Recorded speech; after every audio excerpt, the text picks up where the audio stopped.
दिने से परिवार बोझ मुंडाउथिले एबे परिवार पाई निजे बोझ परिवार पाई एका एका लड़ाई करुवा लोक जंत्रणा छटपट होउछंती। एभली हृदय विदारक घटना देखा मिली गंजाम जिला पोलसरा ब्लॉकर कलंब गाँव में। सुदर्शन साहू पुओ प्रद्युम्न साहू दीर्घ 2 वर्ष धरी यकृत रोग पीड़ित। उन्नत चिकित्सा पाई प्राय 25 लाख टंकार आवश्यकता अच्छी, किंतु चिकित्सा अर्थ साजिछि बाधक। अन्यर साहाय्य एवं सहयोग में बंचिबार राह खोजुछंती प्रद्युम्न।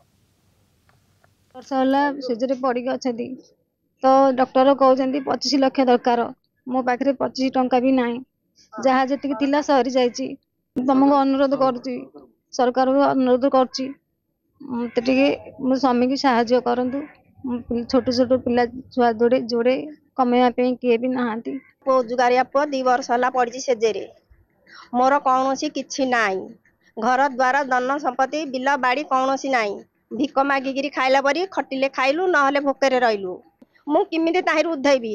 आपण जहा मते सहयोग कले मो पुओ को बंचाइबी। दुर्भाग्यर कथा घरे तार रोजगारिया पुआ आज शଯ୍याशायी पड़ी। एणु आम नवेदन करूँ सरकार तरफ साहाय्य सहयोग मिलवा सहित किसी जदि व्यक्ति विशेष माने सहयोग करनी ताले निश्चित भाव से उपकृत हो पार।